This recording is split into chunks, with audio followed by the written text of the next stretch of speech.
Hi guys, this is my fiddle leaf fig, and I have two of them. One is in the house right now, and I was gifted this plant from my sister, and it's fairly new, but it's been doing really good. It likes light.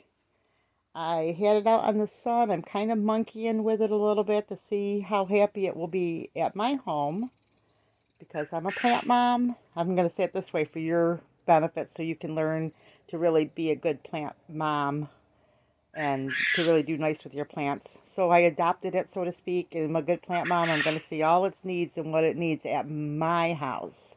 Because you're going to hear a lot of instructions about taking care of plants, but at the end of the day, it's how they work at your house. Because I could say, oh, it needs light, and I live in Africa where this plant is from, and it might be burning it to a crisp, or I might say it needs something and you're in the cold climate. So with this particular plant, my thought is I'm going to put it in a bright window for a while. I'm going to see how good it does.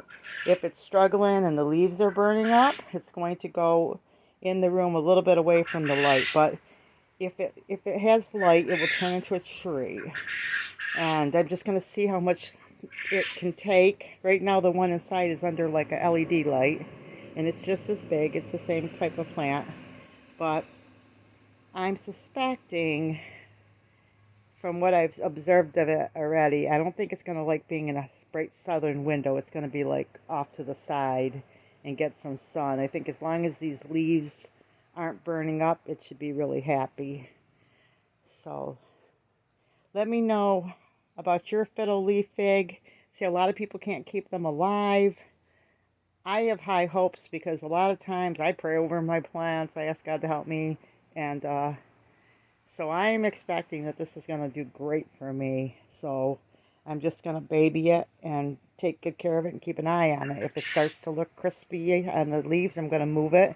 If it gets too watery, I'm going to, dry it out. And if it gets too watery for some reason, just so you know, you can always repot it in dry dirt until it gets some of that water out. But let's see if I can get this to go through the winter, how big it stays. But that's my thoughts on the fiddle leaf fig. And I guess it's called fiddle leaf because its leaves are shaped kind of like that. Like a fiddle, like a lyre, I guess it's a lyre or, that little instrument. But there you go. I'm pretty excited about it. But so far, so good. I had one on the front porch, put this one on the back, and this front is super, super sunny. Out on the back porch, it's not. Then I moved the one inside because I'm moving on my plants inside. It's the middle of August, but I have so many plants, it's going to take me forever to move everybody in and where they need to be. Okay, remember, big or small, you too could be a backyard farm. God bless.